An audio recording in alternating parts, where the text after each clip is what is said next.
Potential energy.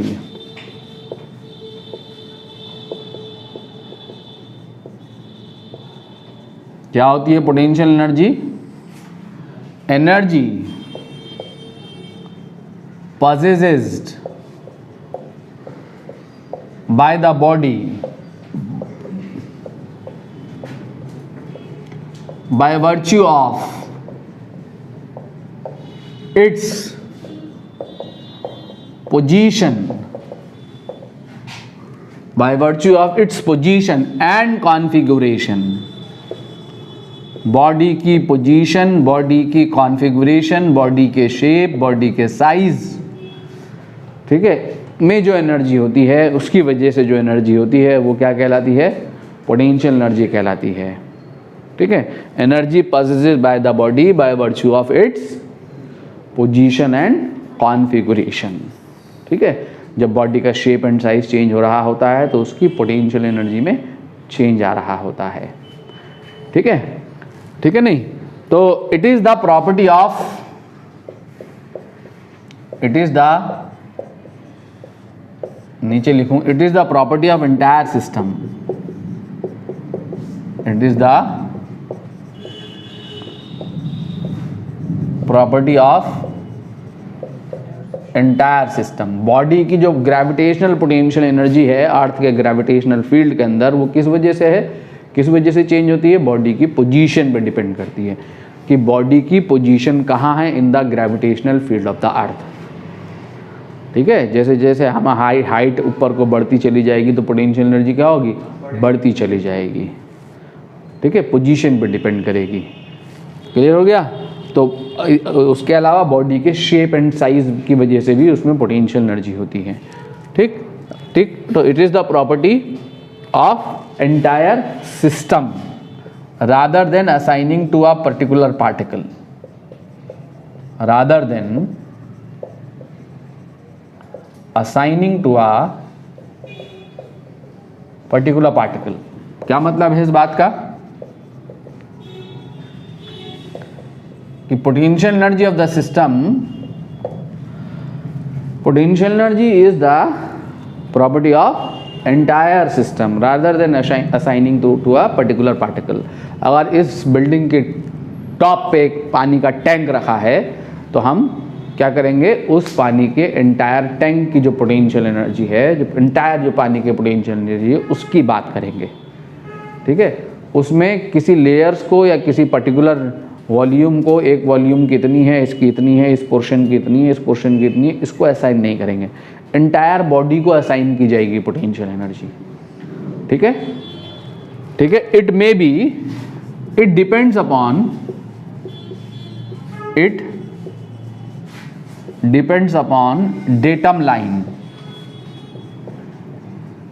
DATUM, datum line या reference, you can say reference और reference. ये reference पे डिपेंड करती है। अगर रेफरेंस चेंज हो जाए तो पोटेंशियल एनर्जी जो होगी वो क्या होगी? चेंज हो जाएगी। ठीक है, जहां मैं खड़ा हूं अगर यही रेफरेंस है, यही रेफरेंस है, तो मेरी पोटेंशियल एनर्जी क्या है? 0। और अगर ग्राउंड रेफरेंस है तो मेरी पोटेंशियल एनर्जी क्या है? mgh। ग्राउंड अगर रेफरेंस है तो मेरी पोटेंशियल एनर्जी क्या है? mgh। अगर इन्फिनिटी रेफरेंस है, इन्फिनिटी रेफरेंस है, तो अब मेरी पोटेंशियल एनर्जी कुछ और हो जाएगी। ठीक है, अब मेरी पोटेंशियल एनर्जी क्या है? Minus of GMM/R। ठीक है, minus of GMM/R, body lying on the surface of the अर्थ। ठीक है, ठीक है, G है यूनिवर्सल ग्रेविटेशनल कांस्टेंट, M है मास ऑफ द अर्थ, R है रेडियस ऑफ द अर्थ, और M है मास of the body placed on the surface of the earth. Gravitation में पढ़ेंगे। तो पोटेंशियल एनर्जी जो है रेफरेंस पे डिपेंड करती है। अगर रेफरेंस चेंज हो जाएगा तो पोटेंशियल एनर्जी भी जो है वो क्या हो जाएगी? चेंज हो जाएगी। ठीक है, अगर ये सिंपल पेंडुलम है, सिंपल पेंडुलम है ये, अगर ये आपका सिंपल पेंडुलम है, ठीक है, अगर ये रेफरेंस है, ये बॉब इज द रेफरेंस, ये रेफरेंस लाइन है, तो यहाँ पे बॉब की पोटेंशियल एनर्जी क्या है? 0। अगर ये बॉब को ऊपर हाइट h हाइट रेस करा दिया, यहाँ रेस करा दिया, बॉब कितना ऊपर उठ गया? h। तो 0 से बढ़ के बॉब की पोटेंशियल एनर्जी कितनी हो गई? mgh। और वापस आएगा तो mgh से 0, फिर 0 से इधर को mgh, फिर mgh से 0, ठीक है। अगर ये रेफरेंस है, लेकिन अगर ग्राउंड रेफरेंस है तो अब यहाँ पे मीन पोजीशन पे बॉब की पोटेंशियल एनर्जी 0 नहीं है। अब बॉब की पोटेंशियल एनर्जी कितनी है यहाँ पे, mgh से बढ़ के mgh प्लस h, फिर mgh प्लस h से घट के mgh से बढ़ के mgh प्लस h। तब मिनिमम पोटेंशियल एनर्जी, अगर ग्राउंड रेफरेंस है तो बॉब की मिनिमम पोटेंशियल एनर्जी कितनी है, mgh, और अगर यही रेफरेंस है तो मिनिमम पोटेंशियल एनर्जी कितनी है, 0। तो रेफरेंस पे डिपेंड करेगी।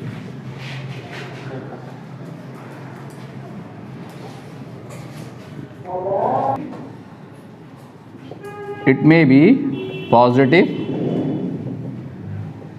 कॉमा नेगेटिव और 0, कुछ भी हो सकती है, ठीक है। अगर ये पॉइंट रेफरेंस हो जाए, अगर ये रेफरेंस ले लो, ये सीलिंग रेफरेंस ले लोगे तो यहाँ पे एनर्जी क्या होगी बॉब की, नेगेटिव, ठीक है। और यही रेफरेंस ले लोगे तो क्या होगी, 0, और ये रेफरेंस ले लोगे तो क्या होगी यहाँ पे पोटेंशियल एनर्जी पॉजिटिव, mgh, ठीक है। अगर ये L लेंथ की स्ट्रिंग है और आपका ये रेफरेंस है तो यहाँ पे पोटेंशियल एनर्जी क्या होगी, -mgl। तो रेफरेंस पे डिपेंड करेगी, नेगेटिव, पॉजिटिव और 0 कुछ भी हो सकती है। रेफरेंस चेंज हो जाएगा तो एनर्जी की जो न्यूमेरिकल वैल्यू है वो चेंज हो जाएगी, ठीक है। अब आप इसको कैलकुलेशन कैसे करेंगे, मेरी बात ध्यान से सुनो। क्या है कि जो हमारे कंजर्वेटिव फोर्सेस हैं, it defines most important point यहाँ रह गया, शुरू में आना चाहिए था ये, क्या, it defines only for conservative force system. Conservative forces potential energy जो है किसके लिए डिफाइन है, only for conservative force system के लिए डिफाइंड है। ऐसा सिस्टम जिसके ऊपर कौन सा फोर्स एक्ट कर रहा है, कंजर्वेटिव फोर्स एक्ट कर रहा है। ये किसी भी बॉडी में ये पोटेंशियल एनर्जी तभी होगी जब कौन से फोर्सेस एक्ट कर रहे होंगे, कंजर्वेटिव फोर्सेस एक्ट कर रहे होंगे, ठीक है। और ग्रेविटेशनल फोर्स कौन सा फोर्स है, कंजर्वेटिव फोर्स है। तो कंजर्वेटिव फोर्स है जब ग्रेविटेशनल फोर्स, तो और इलेक्ट्रिक फोर्स भी कौन सा फोर्स है, कंजर्वेटिव फोर्स है, ठीक है।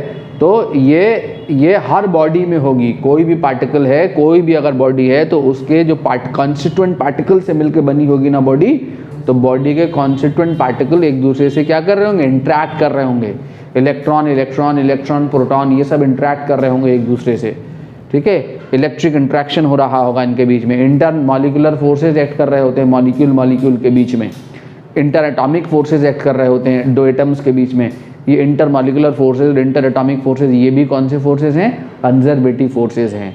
तो सिस्टम में पोटेंशियल एनर्जी ऑलवेज होगी, ठीक है। इंटरनल पार्टिकल के इंट्रैक्शन की वजह से पोटेंशियल एनर्जी होगी, ठीक है। पार्टिकल जो बॉडी के जो इंटरनल पार्टिकल जो आपस में इंटरैक्ट कर रहे हैं उसकी वजह से पोटेंशियल एनर्जी आएगी। तो ये किसकी वजह से डिफाइंड है, only for conservative forces. It has no meaning, it has no meaning for कौन से फोर्सेज बोलो हैं, नॉन कंजर्वेटिव फोर्सेस। कौन, नॉन कंजर्वेटिव फोर्सेस के लिए potential energy has no meaning, ठीक है। सिर्फ और सिर्फ डिफाइंड होगी उसी सिस्टम में जहां फोर्स कंजर्वेटिव है, ठीक। अब हमने यहाँ अपने 11th क्लास में हमने दो सिस्टम को पढ़ना है। ग्रेविटेशनल सिस्टम जिसमें फोर्स कंजर्वेटिव एक्ट करता है, F = Gm1m2/r², force between masses जो है वो कंजर्वेटिव फोर्स है। तो ग्रेविटेशनल सिस्टम के लिए हम पोटेंशियल एनर्जी का कैलकुलेशन करेंगे। एक दूसरा कंजर्वेटिव फोर्स हमने पढ़ना है, स्प्रिंग फोर्स। स्प्रिंग में जो फोर्स एक्ट करता है वो भी कंजर्वेटिव है। जहां भी फोर्स हमारा कंजर्वेटिव होगा, हर उस जगह पर हमें क्या कैलकुलेट करना होगा, पोटेंशियल एनर्जी को कैलकुलेट करना होगा, ठीक है। एक तीसरा फोर्स हम कंजर्वेटिव फोर्स पढ़ेंगे जाके 12th क्लास में, इलेक्ट्रोस्टैटिक में। ठीक है। इलेक्ट्रोस्टैटिक में 12th क्लास में हम पढ़ेंगे फोर्स बिटवीन चार्जेस, वो भी कंजर्वेटिव फोर्स है। तो चार्जेस के सिस्टम की भी पोटेंशियल एनर्जी होती है, ठीक है। तो ये कैसे निकलेगी, अब क्या पता लगता है हमें किससे, तो मैंने क्या बताया, कोई भी एनर्जी क्या चीज़ होती है, वर्क डन होती है। मैंने शुरू से बता रहा हूँ, किसी भी एनर्जी का कैलकुलेशन आपको करना है तो आपको क्या करना है, वर्क डन को कैलकुलेट करना है। और हमारी जो पोटेंशियल एनर्जी है वो किसके लिए डिफाइंड है, कंजर्वेटिव फोर्सेस के लिए डिफाइंड है।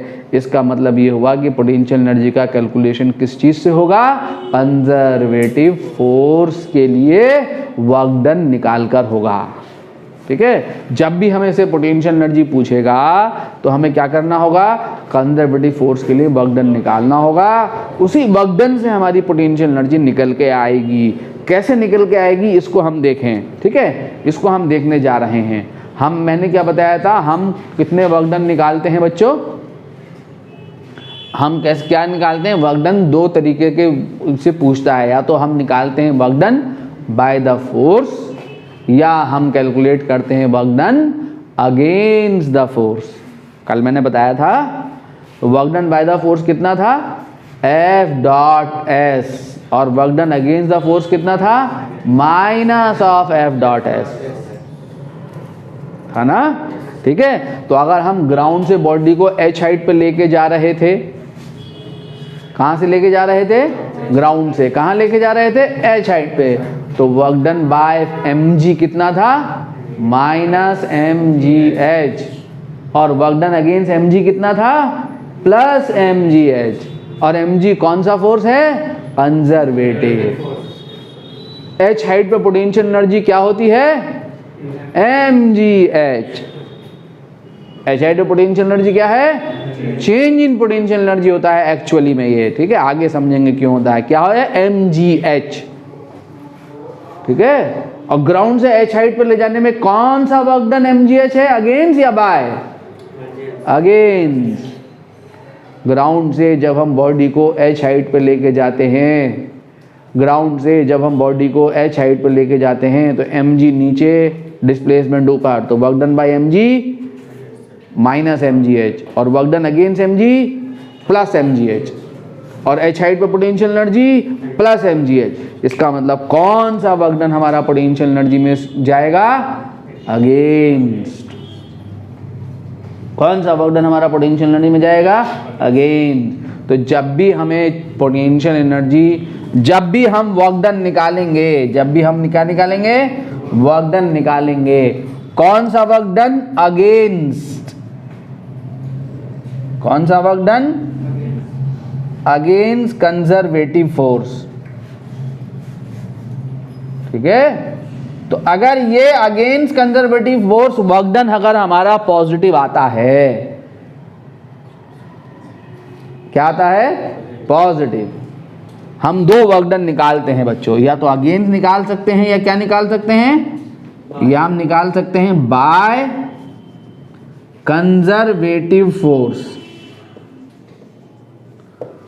ठीक है, बाय कंजर्वेटिव फोर्स, ठीक है। अगर ये कंजर्वेटिव फोर्स कांस्टेंट है तो F.S, और वेरिएबल है तो इंटीग्रेशन।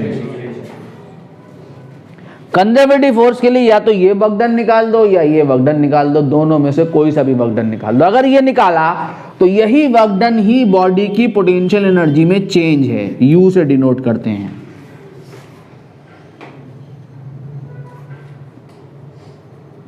और अगर ये वर्क डन निकाला, by conservative force work done निकाला, तो minus of work done by the conservative force is the change in potential energy of the body. दोनों में से कोई सा भी वर्क डन निकाल के हम बॉडी की पोटेंशियल एनर्जी चेंज को कैलकुलेट कर सकते हैं।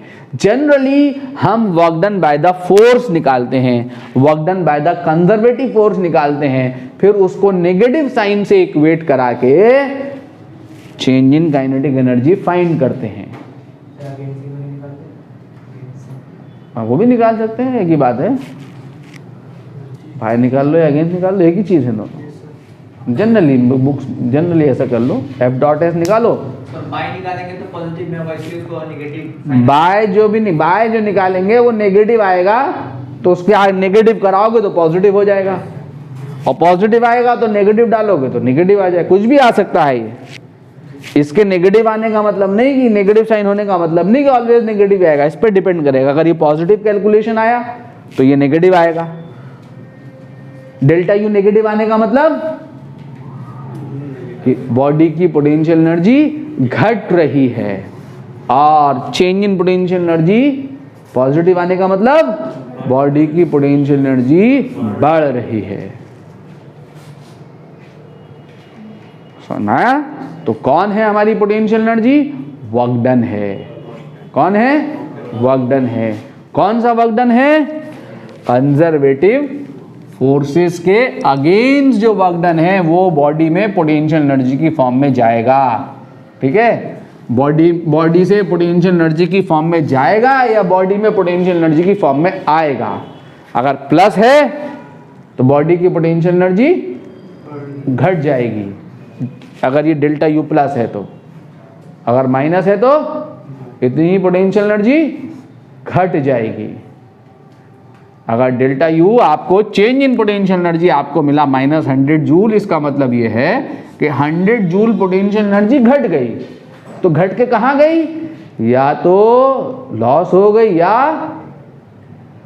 किसी और एनर्जी की फॉर्म में चली गई, या बॉडी की काइनेटिक एनर्जी में कन्वर्ट हो गई। इतनी एनर्जी किस में कन्वर्ट हो गई? काइनेटिक में कन्वर्ट हो गई, या लॉस हो गई, कुछ भी हो सकता है। और अगर ये प्लस है तो इसका मतलब इतनी पोटेंशियल एनर्जी बढ़ गई। कहां से बड़ी होगी?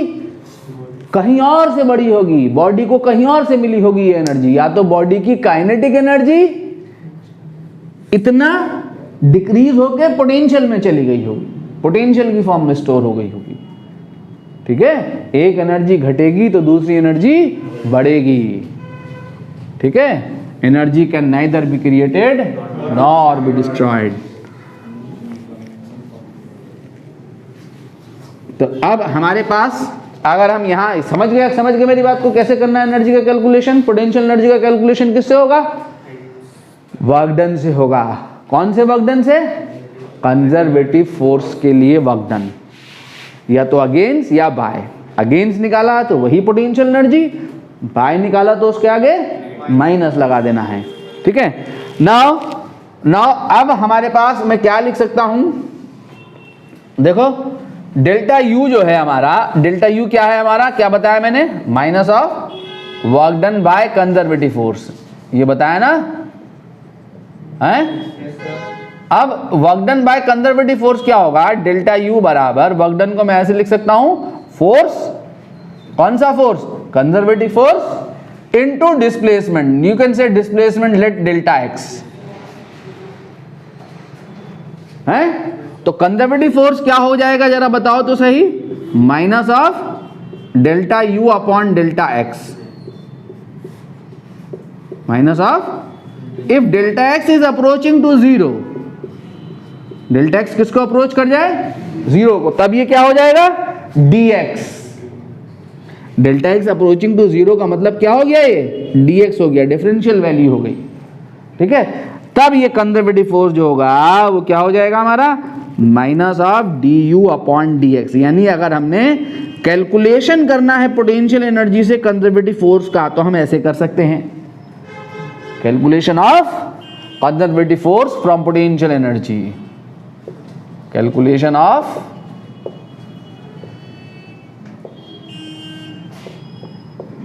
Conservative force from potential energy. तो पोटेंशियल एनर्जी से कंजर्वेटिव फोर्स का कैलकुलेशन, पोटेंशियल एनर्जी फंक्शन को डिफरेंशिएट कर दो तो आपको क्या मिल जाएगा? कंजर्वेटिव फोर्स मिल जाएगा।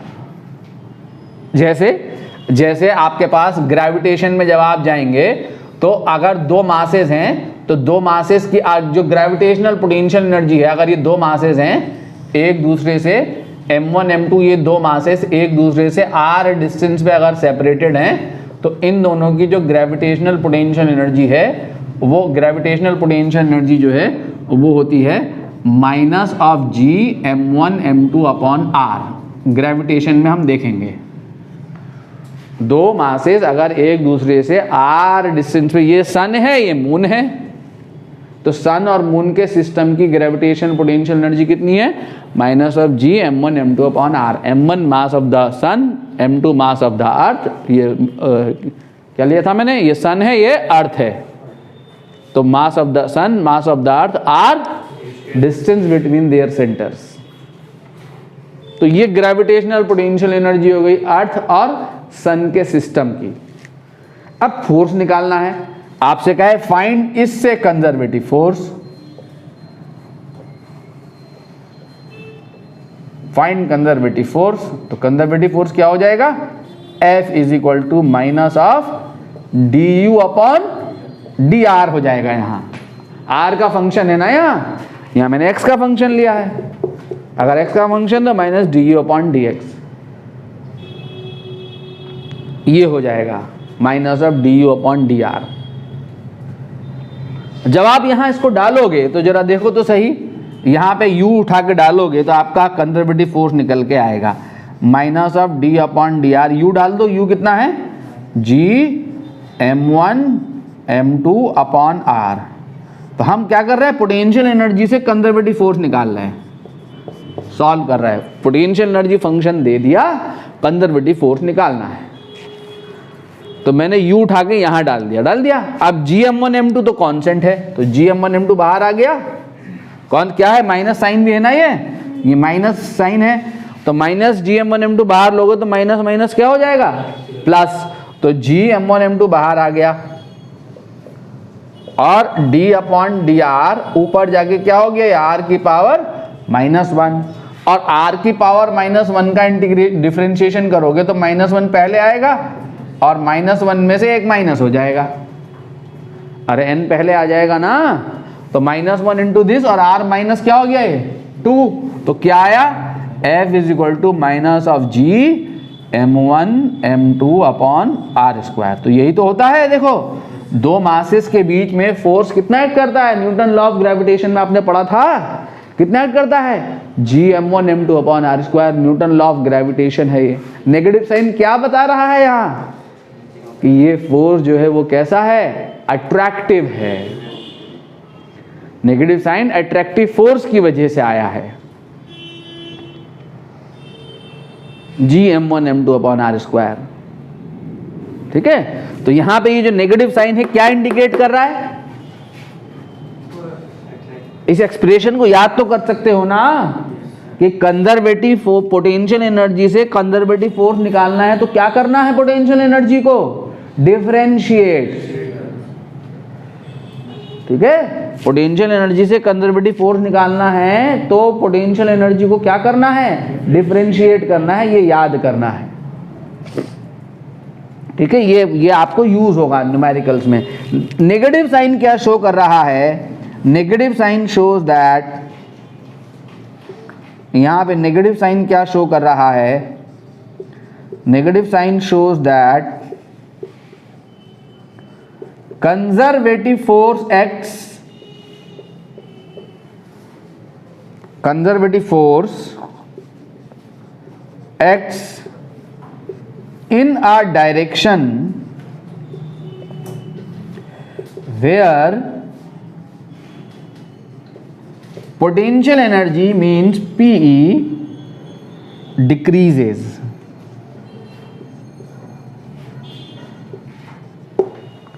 यहां पे नेगेटिव साइन शो करता है कि कंजर्वेटिव फोर्स जो है वो उस डायरेक्शन में एक्ट करता है। कंजर्वेटिव फोर्स के एक्ट करने की डायरेक्शन कौन सी होगी? वो होगी जिस डायरेक्शन में पोटेंशियल एनर्जी क्या कर रही होगी? घट रही होगी।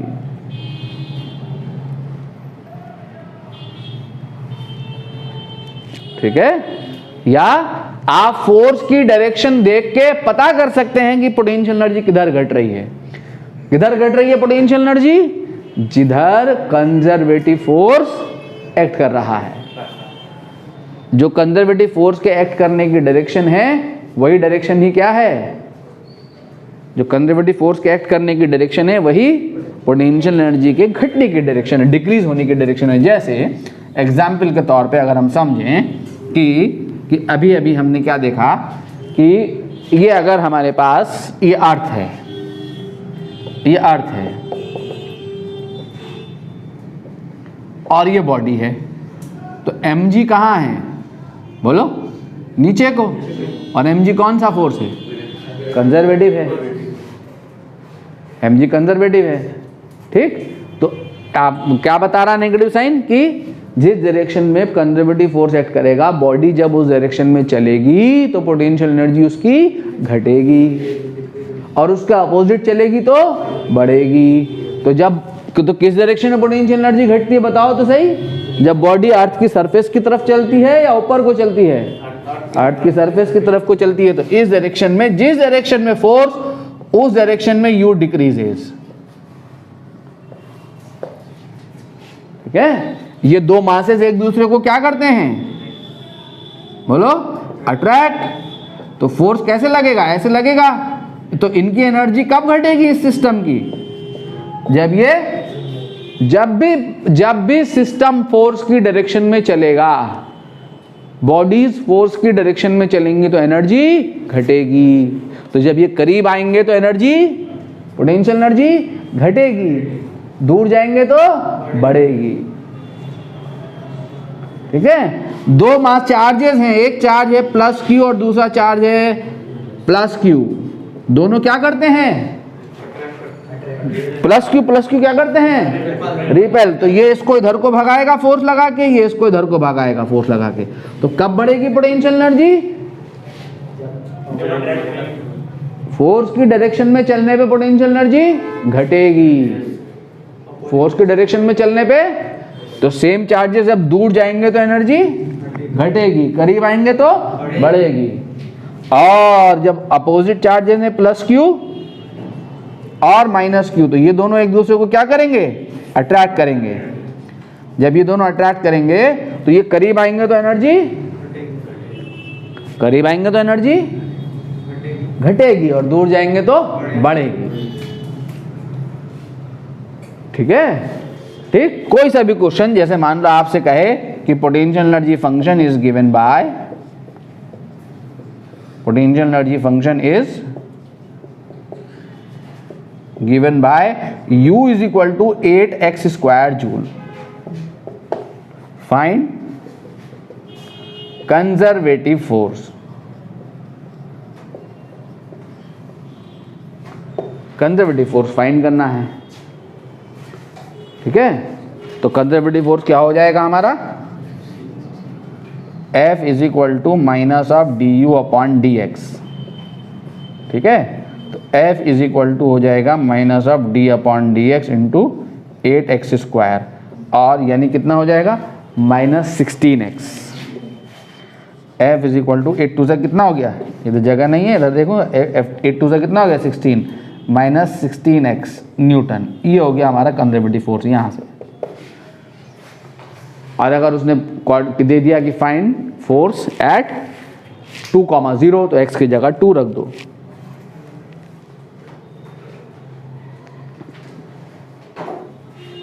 ठीक है। Note down.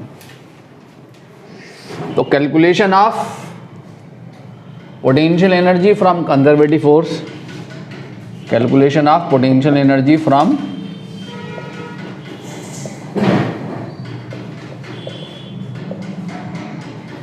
कंजर्वेटिव फोर्स, ठीक है। तो कंजर्वेटिव फोर्स से पोटेंशियल एनर्जी का कैलकुलेशन करना है। तो अभी अभी हमने क्या देखा कि जो हमारा चेंज इन पोटेंशियल एनर्जी है डी यू, डिफरेंशियल चेंज ले लूँ क्योंकि इंटीग्रेशन की बात हो रही है, क्या होगा? Work done F dot D are, ये कह सकता हूँ ना। एफ डॉट डी आर क्या है? Work done by the conservative force. F यहाँ कंजर्वेटिव फोर्स है, एफ यहाँ कंजर्वेटिव फोर्स है, और नेगेटिव साइन तो इक्वेट कराना है ही, बताया था ना मैंने। Minus of F dot D are is the change in potential energy, ठीक है। तो डी यू जो होगा, अगर हमें इसको पूरे रिजल्ट को इंटीग्रेट कर दो, कहाँ से लेके कहाँ तक?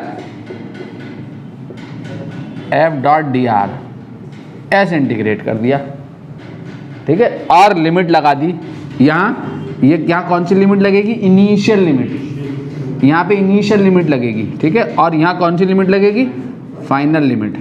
यहाँ कौन सी एनर्जी आएगी, इनिशियल, यहाँ कौन सी आएगी, फाइनल, ठीक है। इनिशियल पॉइंट पे इनिशियल एनर्जी थी, फाइनल, तो ये डी यू का इंटीग्रेशन क्या हो जाएगा, यू, डी यू का इंटीग्रेशन क्या हो जाएगा, यू, और upper limit minus lower limit करोगे तो क्या आएगा, U F minus U I. U F minus U I क्या हो गया, change in potential energy, final potential energy minus initial potential energy is equal to minus of integration initial से लेके final तक F dot D are.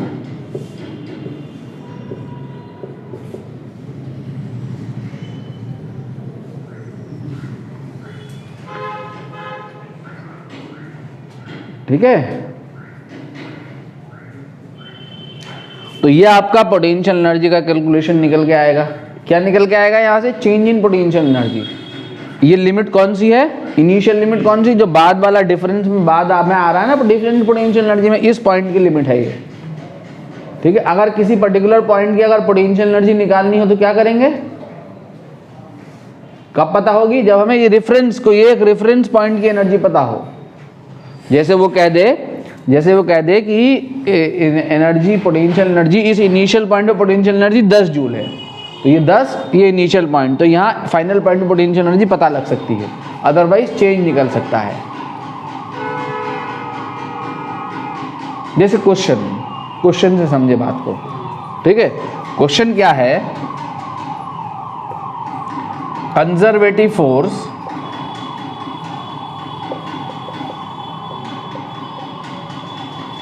is given by F is equal to 3x square I cap plus 3y square j cap Newton. ये आपको conservative force given है। Find potential energy function, find potential energy function if it is given that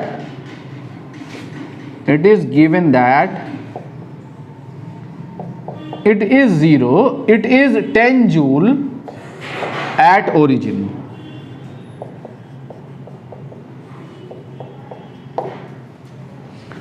potential energy function निकालना है जब ये पता है कि ये 10 जूल है। कहाँ पे 10 जूल है, ओरिजिन पे 10 जूल है, ठीक है। ये आपके पास क्वेश्चन है। तो अब आपके पास ये आपको समझ में आ जाए कि पोटेंशियल एनर्जी फंक्शन क्या होगा, change in potential energy, final potential energy minus initial potential energy is equal to minus of integration, lower limit कौन सी लगेगी, ये बाद वाला पॉइंट जो है, बाद वाला इनिशियल वाला, इनिशियल से लेके फाइनल तक एफ डॉट डी आर, ये करना है, ठीक है। तो अब इनिशियल, मान लो फाइनल फंक्शन निकालना है, माइनस इनिशियल पॉइंट क्या है, 10 जूल है इनिशियल पॉइंट पे एनर्जी, और इनिशियल पॉइंट डिफरेंस पॉइंट क्या है, ओरिजिन 0,0,0, 10 जूल दी हुई है ना रेफरेंस पे, इनिशियल रेफरेंस पॉइंट पे पोटेंशियल एनर्जी 0,0,0 पे 10 जूल दी हुई है। F dot D R, F कितना है, 3x square I cap plus 3y square J cap D R, D R क्या लोगे, dx I cap plus dy J cap, ये आपका डी आर आ गया, ठीक है।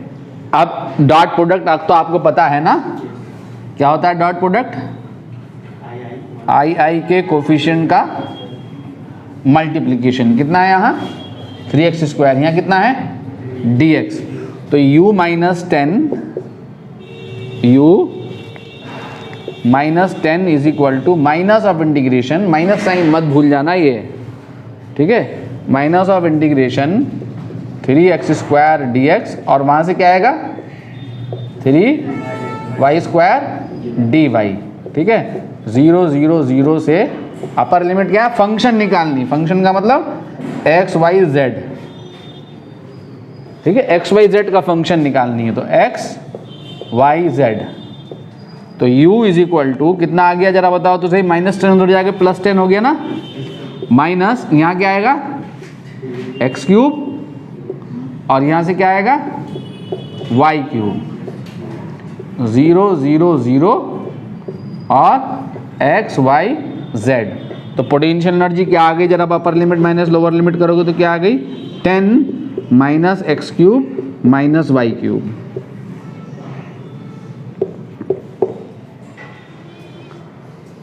अगर वो पूछे कि बताइए what is the potential energy at 3 metre, 2 metre, 4 metre, तो x और y की जगह जो एक्स वाई कोऑर्डिनेट है वो रख दोगे तो पोटेंशियल एनर्जी पता लग जाएगी।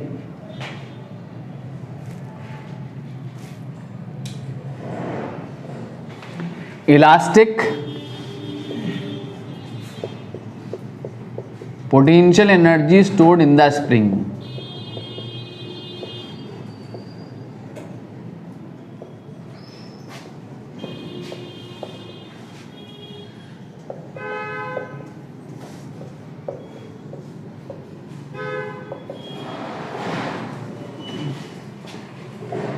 स्प्रिंग कैसा है बच्चों हमारा? स्प्रिंग इज लाइट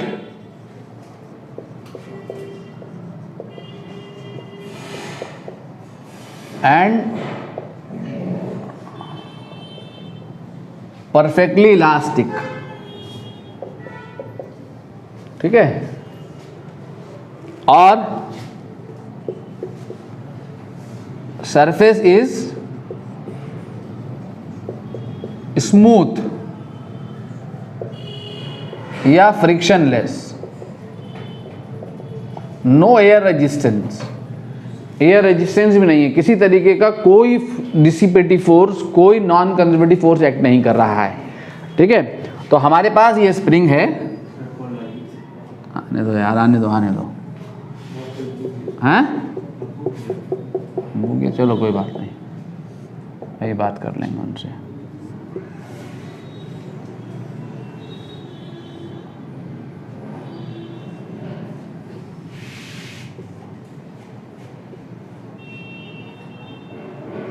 ये m मास का स्प्रिंग है, ये सॉरी m मास का ब्लॉक है और इस स्प्रिंग से अटैच्ड है। ये x is equal to 0 position है स्प्रिंग की। x is equal to 0 position का मतलब ये स्प्रिंग की कौन सी लेंथ है? नेचुरल लेंथ है। और यहाँ पे k जो है ये फोर्स कांस्टेंट है स्प्रिंग का। k क्या है? फोर्स कांस्टेंट है स्प्रिंग का, ठीक है। L is the natural length of the spring, ठीक है, ये नेचुरल लेंथ है स्प्रिंग की।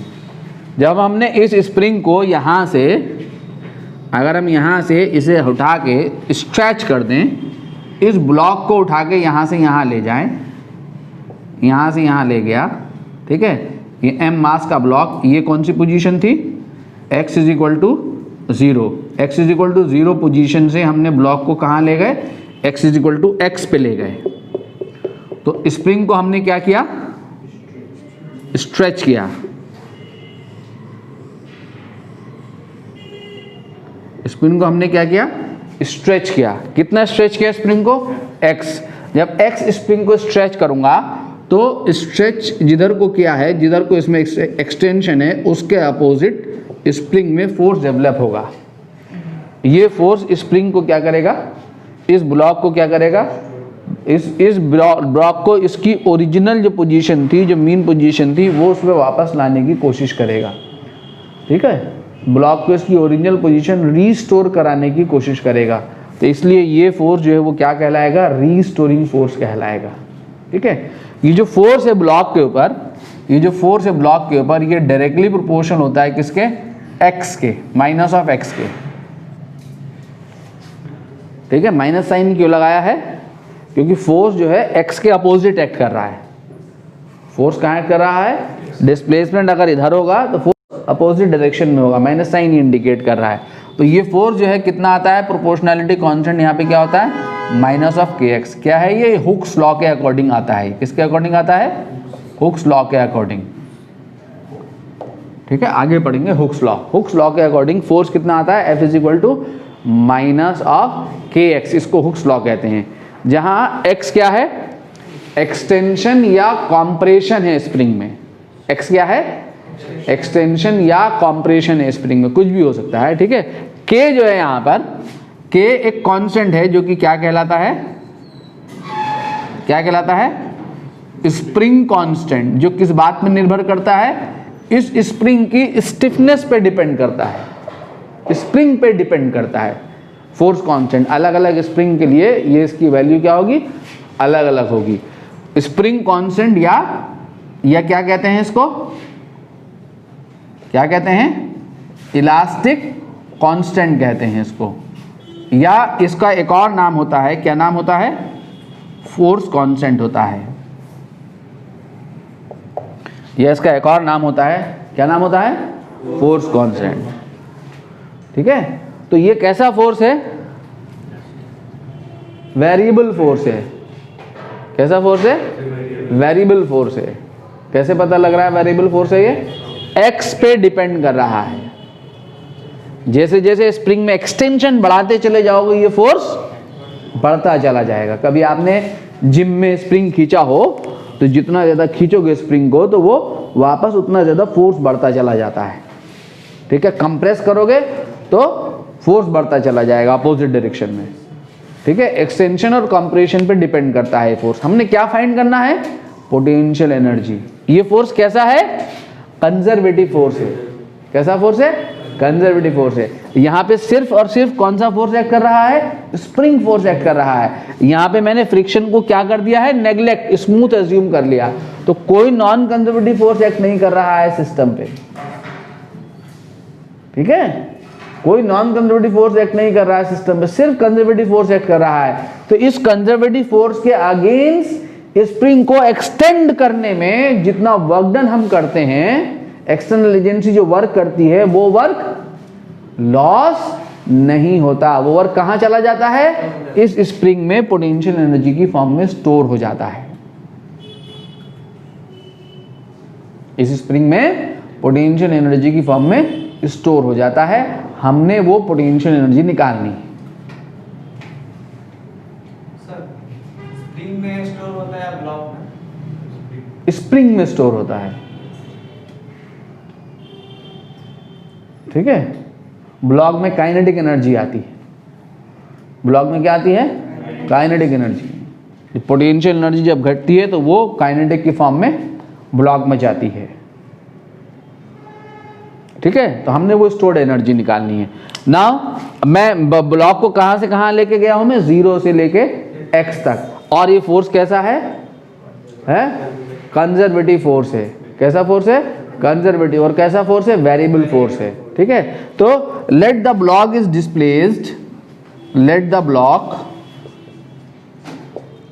Block is displaced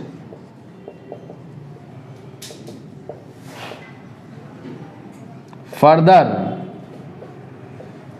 through dx, जहां dx क्या है, इनफाइनाइटसिमली स्मॉल डिस्प्लेसमेंट, थोड़ा सा और डिस्प्लेस किया। कितना डिस्प्लेस किया, बहुत थोड़ा सा, dx। तो now work done by the force, तो work done by spring force, work done by spring force in displacing the block through dx। तो dx डिस्प्लेस करने में जो वर्क डन है बाय द फोर्स वो कितना हो गया, f dx। कितना, एफ डी एक्स। एफ उठा के यहां रख दो, एफ कितना है, माइनस के एक्स है। वर्क डन कौन सा निकाल रहा हूं, बाय, कौन सा वर्क डन निकाल रहा हूं, by spring force is equal to minus of k x into d x. क्या हो गया यार, ये कहां से आ गया धुआं।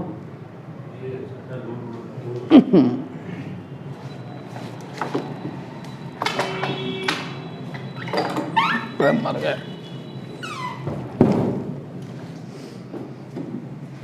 ठीक है, तो minus of k x into d x. अब मुझे क्या करना है, कितने डिस्प्लेसमेंट के लिए वर्क डन है ये ब्लॉक के, एक्स नहीं D x, only D x के लिए। इतना स्प्रिंग को एक्सटेंड करने में या ब्लॉक को डिस्प्लेस करने में, जितना ब्लॉक डिस्प्लेस होगा उतना ही स्प्रिंग एक्सटेंड होगा ना। तो dx एक्सटेंशन में वर्क डन है। मैंने कितना एक्सटेंशन देना है स्प्रिंग को, 0 से शुरू करके x तक। ये सिर्फ छोटे से dx के लिए एक्सटेंशन है। ठीक है, तो net work done in displacing the block या in extending the spring from 0 to x। तो यहां पे लिख रहा हूं यहां पे, ठीक है, net work done in extending the spring from कहां से कहां तक, 0 से x। तो 0 से x एक्सटेंशन में जो वर्क होगा वो कितना होगा जरा बताओ तो सही। W बराबर dw, छोटे से के लिए वर्क डन है, तो W जो हो गया W by spring force is equal to क्या, माइनस ऑफ के आ गया बाहर, कांस्टेंट है x dx। ठीक है, किसकी लिमिट लग जाएगी, x की। कहां से चला x, 0 से लेके x तक। ठीक है, तो x का इंटीग्रेशन कितना हो जाएगा, तो वर्क डन बाय F कह दिया मैंने, स्प्रिंग फोर्स को मैं F कह दे रहा हूं, बार बार स्प्रिंग फोर्स नहीं लिख रहा हूं। इज इक्वल टू कितना आ गया वो देखो तो सही, इसका इंटीग्रेशन कितना हो जाएगा इसका, है minus of k x square upon 2। Limit लग जाएगी कहां से कहां तक, 0 से लेके x तक। और upper limit minus lower limit करोगे तो कितना आएगा, हाफ के एक्स स्क्वायर। याद हो गया आपको ये, work done by spring force कितना है, हाफ के एक्स स्क्वायर नहीं है, माइनस ऑफ हाफ के एक्स स्क्वायर है। याद रहे, जब भी स्प्रिंग फोर्स के द्वारा किया गया वर्क डन निकालना है तो माइनस हाफ के एक्स स्क्वायर, और अगेंस्ट कितना होगा, प्लस हाफ के एक्स स्क्वायर। ठीक है, इस वर्क डन की भी जरूरत पड़ेगी हमें न्यूमेरिकल में। ठीक है, इधर वाला मिटा दूं मैं। ठीक है, तो अब आपके पास जो पोटेंशियल एनर्जी हो गई, so potential energy stored in the spring, so potential energy stored, ये वर्क डन जाया नहीं होगा।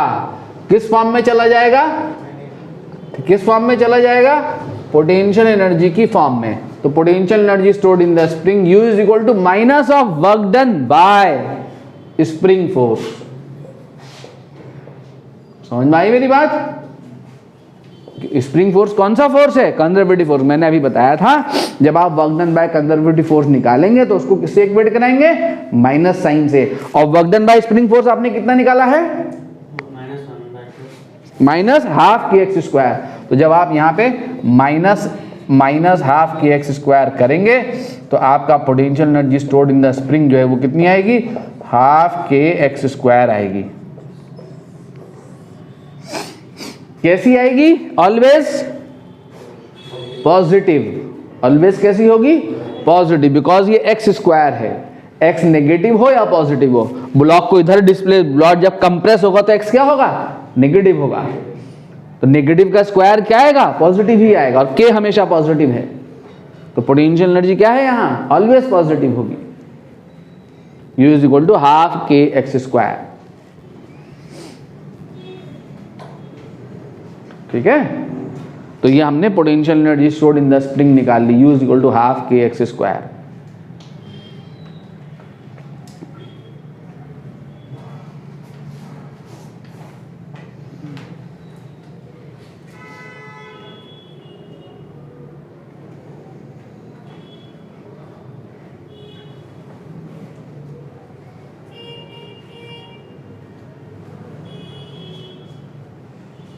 मैक्सिमम पोटेंशियल एनर्जी कब होगी ब्लॉक में स्टोर्ड,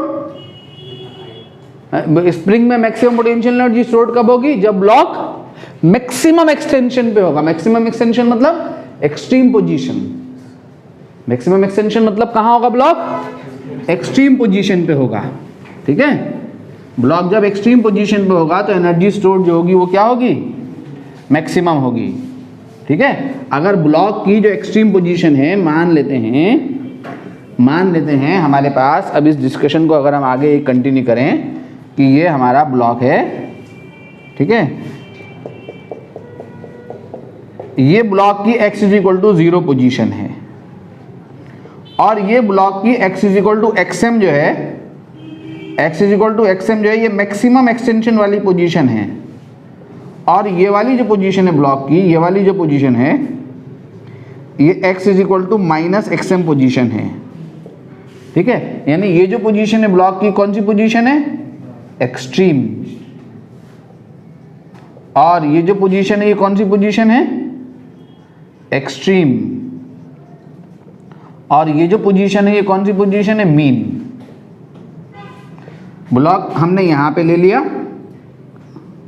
m मास का ब्लॉक, जब ब्लॉक यहां पे है m मास का ब्लॉक और जब ब्लॉक यहां पे है m मास का ब्लॉक। ठीक है, ये हमारा जो है ये सिचुएशन है, ऐसे ऐसे ब्लॉक चल रहा है। ठीक है, तो यहाँ पे स्पीड क्या होगी ब्लॉक की एक्सट्रीम पोजीशन पे, 0, यहाँ पे स्पीड क्या होगी एक्सट्रीम पोजीशन पे, 0। ठीक है, एक्सट्रीम पोजीशन में ब्लॉक की स्पीड क्या होगी, 0 होगी, स्टॉप होगा, मोमेंटरली स्टॉप होगा।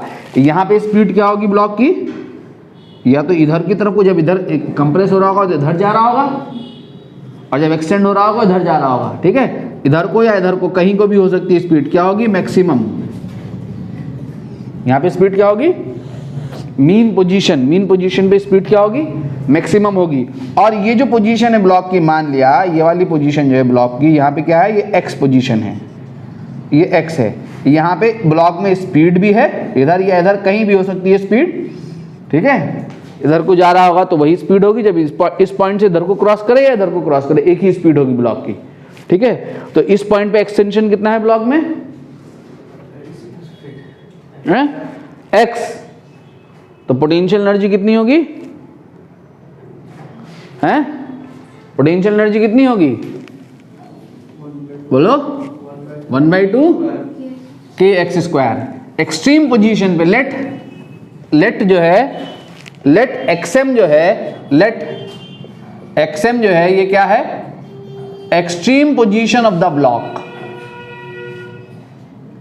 एक्सट्रीम पोजीशन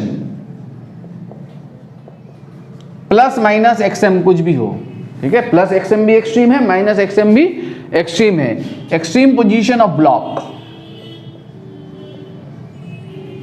ठीक है, तो एट एक्सट्रीम किस पे निकाल रहा हूं मैं, सबसे पहले किस पे बात कर रहा हूं, एक्सट्रीम पोजीशन पे। एट एक्सट्रीम काइनेटिक एनर्जी जो होगी वो क्या होगी, बोलो, 0, और पोटेंशियल एनर्जी जो होगी वो कितनी होगी, हाफ के xm²। क्या होगी ये, मैक्सिमम। तो ब्लॉक की जो पोटेंशियल एनर्जी मैक्सिमम होगी वो कहां पे होगी, स्प्रिंग की में जो स्टोर्ड पोटेंशियल एनर्जी होगी वो मैक्सिमम कहां पे होगी, एक्सट्रीम पोजीशन पे होगी। तो एक्सट्रीम पोजीशन में ब्लॉक में काइनेटिक एनर्जी क्या होगी, 0, और पोटेंशियल एनर्जी क्या होगी, मैक्सिमम। तो मैकेनिकल एनर्जी क्या होगी यहां, mechanical energy MEC, mechanical energy क्या होगी बोलो, E बराबर kinetic energy plus potential energy. क्या होगी मैकेनिकल एनर्जी एक्सट्रीम पोजीशन पे, हैं, 0 प्लस हाफ के xm²। ठीक है, तो E इज इक्वल टू क्या, हाफ के xm²। ठीक है, k कांस्टेंट, हाफ कांस्टेंट, और एक्सट्रीम पोजीशन xm भी कांस्टेंट वैल्यू है, एक्सट्रीम पोजीशन। तो ये क्या है एनर्जी, कांस्टेंट। x आता है तो कांस्टेंट नहीं होती, वेरिएबल होती, बिकॉज़ x वेरी कर रहा है, xm वेरी नहीं कर रहा है, xm एक्सट्रीम पोजीशन जो कि फिक्स होगी। ठीक है, तो मैकेनिकल एनर्जी क्या है यहाँ एक्सट्रीम पोजीशन पे, हैं, हाफ के xm²। मैकेनिकल एनर्जी कांस्टेंट है, इसका मतलब अगर हम मीन पे बात करें, मीन पोजीशन पे बात करें, मीन पोजीशन पे, तो मीन पोजीशन पे काइनेटिक एनर्जी क्या है बोलो, kinetic energy is equal to half mv², और पोटेंशियल एनर्जी क्या है, 0। पोटेंशियल एनर्जी जीरो क्यों है? क्योंकि x जीरो है, एक्सटेंशन और कंप्रेशन नहीं है स्प्रिंग में, नेचुरल लेंथ पे है स्प्रिंग। तो मैकेनिकल एनर्जी क्या है बताओ तो सही? E इज इक्वल टू क्या है? 1/2 mv स्क्वायर, ये v मैक्स है, v मैक्स स्क्वायर प्लस 0, जो कि किसके इक्वल होगी? हैं? इसके इक्वल होगी हाफ के xm स्क्वायर के। At every point mechanical energy जो है वो क्या बनी रहेगी? कांस्टेंट। क्यों कांस्टेंट है मैकेनिकल एनर्जी? क्योंकि नॉन कंजर्वेटिव फोर्स एक्ट नहीं कर रहा, सिर्फ कंजर्वेटिव फोर्स एक्ट कर रहा है। ठीक है? एट एक्सटेंशन x, अगर हम x एक्सटेंशन पे निकालें, सुनो ध्यान से, एट एक्सटेंशन x, तो एक्सट्रीम पे भी टोटल मैकेनिकल एनर्जी हाफ के mx स्क्वायर है, मीन पे भी हाफ के mx स्क्वायर है, और एक्सट्रीम पे भी हाफ के xm स्क्वायर है। xm क्या है?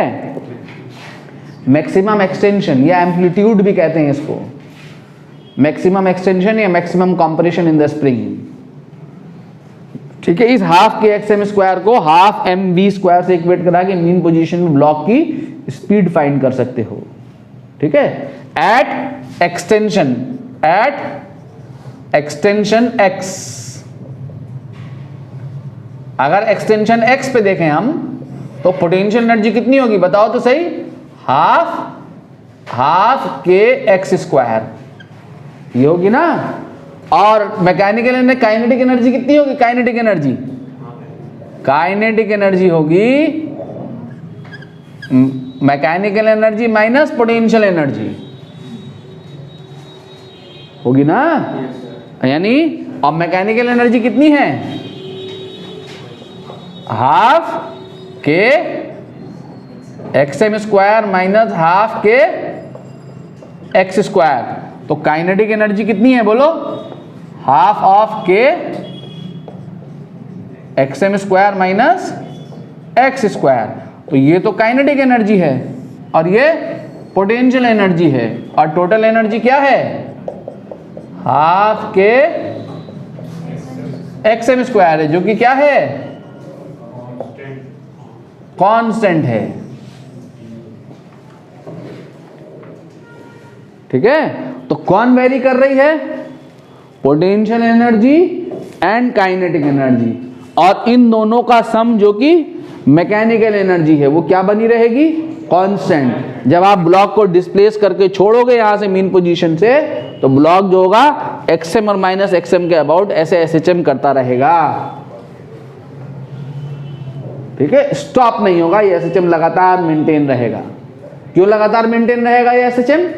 क्योंकि नॉन कंजर्वेटिव फोर्स एक्ट नहीं कर रहा जो एनर्जी को लॉस करा दे।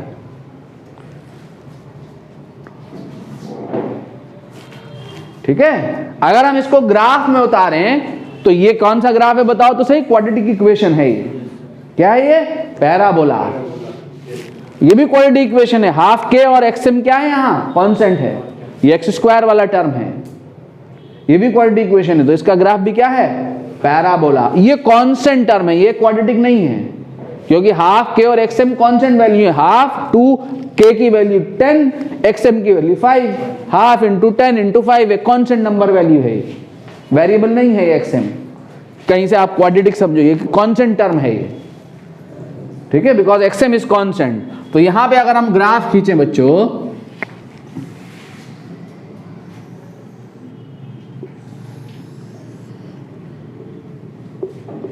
एक्स और ये एनर्जी, यहां पे एनर्जी प्लॉट कर रहा हूं, कहां से कहां तक ब्लॉक चल रहा है बोलो? ये हो गई mean position x is equal to 0, mean के बाद ये क्या हो गया? x is equal to xm, ये हो गई एक्सट्रीम पोजीशन। ठीक है? अब एक नेगेटिव एक्सट्रीम ये आ गया, देखो जरा, माइनस xm।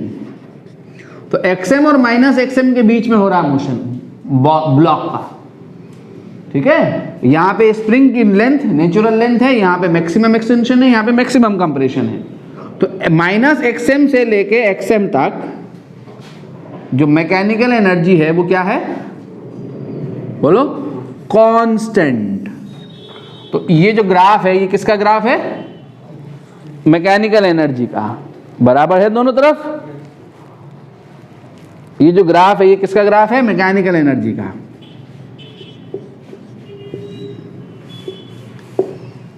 समझे मेरी बात को, ठीक। अब पोटेंशियल एनर्जी खींच रहा हूं, देखो x इज इक्वल टू 0 पे पोटेंशियल एनर्जी क्या है, 0।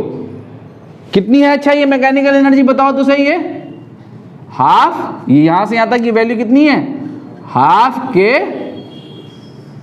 xm स्क्वायर है, ये हाफ के xm स्क्वायर है, ठीक है। पोटेंशियल एनर्जी के लिए x इज इक्वल टू 0 पे पोटेंशियल एनर्जी क्या है, 0, और x is equal to xm पे पोटेंशियल एनर्जी हाफ के xm स्क्वायर, यानी यहां पे होगा पॉइंट और यहां पे होगा पॉइंट माइनस xm पे, यानी ऐसा पैराबोला मिलेगा, पैराबोला आएगा ना, तो ऐसा पैराबोला। किसका पैराबोला है ये किसका पैराबोला खींचा मैंने, पोटेंशियल एनर्जी का। x इज इक्वल टू 0 पे काइनेटिक एनर्जी हाफ के xm स्क्वायर, तो हाफ के xm स्क्वायर मतलब यहां आएगा पॉइंट, और x is equal to xm पे काइनेटिक एनर्जी 0, माइनस xm पे भी 0, तो काइनेटिक एनर्जी का पैराबोला ये आएगा।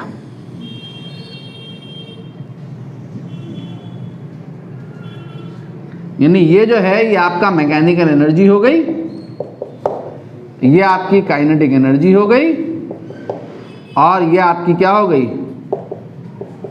पोटेंशियल एनर्जी हो गई। ये कौन सा पॉइंट है, ये वो पॉइंट है दो जहां पे मैकेनिकल और पोटेंशियल और काइनेटिक दोनों एनर्जीज आपस में इक्वल हैं। यहां पे देखो ना इस दो पॉइंट पे, तो ये दोनों कौन से पॉइंट है, कौन से पॉइंट है, पोटेंशियल एनर्जी कौन है, हाफ के एक्स स्क्वायर, और काइनेटिक एनर्जी कौन है, हाफ के xm square minus x square, तो हाफ के कट गया, तो x square is equal to xm square minus x square, तो 2x square is equal to xm square, तो x square is equal to xm square upon 2, तो यहाँ से x is equal to आ गया plus minus xm upon under root 2। यानी ये वो पॉइंट है जहाँ पर दोनों एनर्जीज आपस में क्या होंगी, इक्वल होंगी। यहाँ काइनेटिक एनर्जी और पोटेंशियल एनर्जी कहाँ इक्वल होंगी पूछ ले, तो इस पॉइंट पे इक्वल होंगी। यानी ये वाला जो पॉइंट है आपका क्या है, ये minus xm upon under root 2, और ये वाला पॉइंट जो है वो क्या है, xm अपॉन अंडर रूट 2। ठीक है, तो आपके सामने ये ग्राफ हो गया energy, kinetic energy, potential energy और मैकेनिकल एनर्जी का।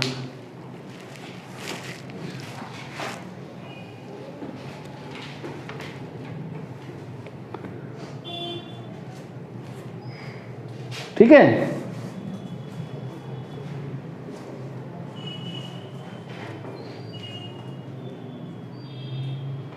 सुहेल क्लियर है? ठीक है बच्चों, अगली क्लास में यहां से मिलेंगे, हम आगे बढ़ेंगे। यहां से थोड़ा सा पोर्शन और बच रहा है, 2-3 लेक्चर और लगेंगे, 2 लेक्चर और लगेंगे, निपटा देंगे इसको।